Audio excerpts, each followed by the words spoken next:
महाभारत युद्ध में जब भीष्म पितामह कौरव पक्ष के सेनापति बने तो 10-10 हजार महारथी रोज मारने लगे, लेकिन एक भी पांडव को खरोच तक नहीं आती। शाम के समय युद्ध के बाद दुर्योधन पूछता कि क्या एक भी पांडव नहीं मारा गया। भीष्म पितामह कहते नहीं। ये सुनकर दुर्योधन खूब क्रोधित होता और भीष्म पितामह जी से कहता, आप जैसे सेनापति होने पर भी एक भी पांडव अब तक नहीं मारा गया। दुर्योधन भीष्म पितामह से झगड़ा करता।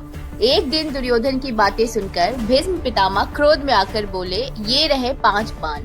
यदि कल मैं जीवित रहा तो 5 पांडवों का वध इन 5 बाणों से निश्चित समझो। ये खबर दोनों शिविरों में फैल गई कि भीष्म पितामह ने प्रतिज्ञा की है कि कल 5 पांडवों का वध होगा।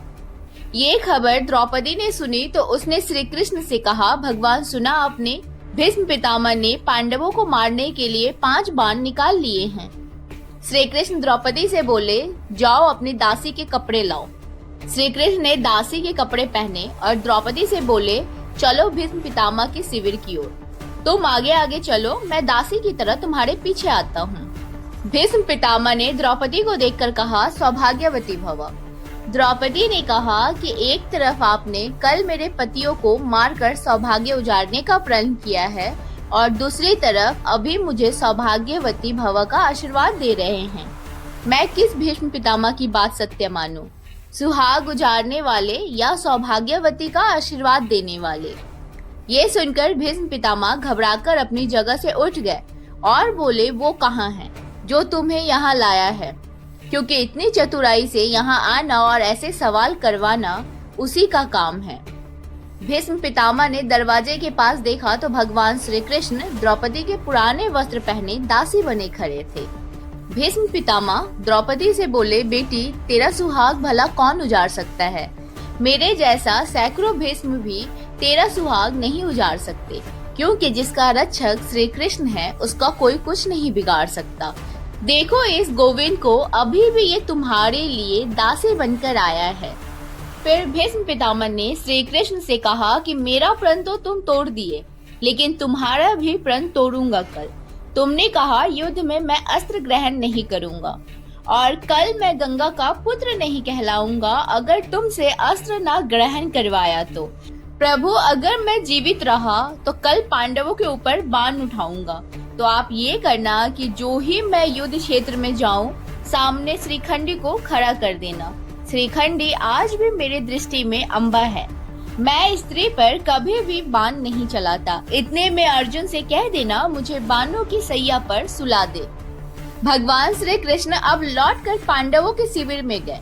सभी पांडव सोए हुए थे। श्री कृष्ण पांडवों से बोले, क्या तुम्हें नहीं पता तुम यहाँ चैन से सो रहे हो और उधर भीष्म पितामह ने कल तुम्हारे वध की प्रतिज्ञा की है। पांडव बोले, हमें पता है, लेकिन जिसके रक्षक आप हो उसे किस बात की चिंता, इसलिए हम आराम से सोए हैं। हमें पता है आप स्वयं हमें बचाने की व्यवस्था करोगे। दोस्तों, यदि जिंदगी में ऐसी कोई खराब स्थिति आ गई है और समझ नहीं आ रहा कि आगे क्या होगा, कैसे होगा, तो उदास मत होइए। भगवान ने सीना ठोक कर कहा है कि जो मुझ पर विश्वास करता है, जो मेरी शरण में आता है, उसकी जिम्मेवारी मैं स्वयं लेता हूँ। सारे पांडव भगवान के भरोसे थे, इसलिए सब कुछ श्री कृष्ण पर छोड़कर आराम से सो रहे थे, क्योंकि पांडव जानते थे कि हम श्री कृष्ण के भरोसे हैं और श्री कृष्ण खुद व्यवस्था करके परिस्थिति ठीक करेंगे।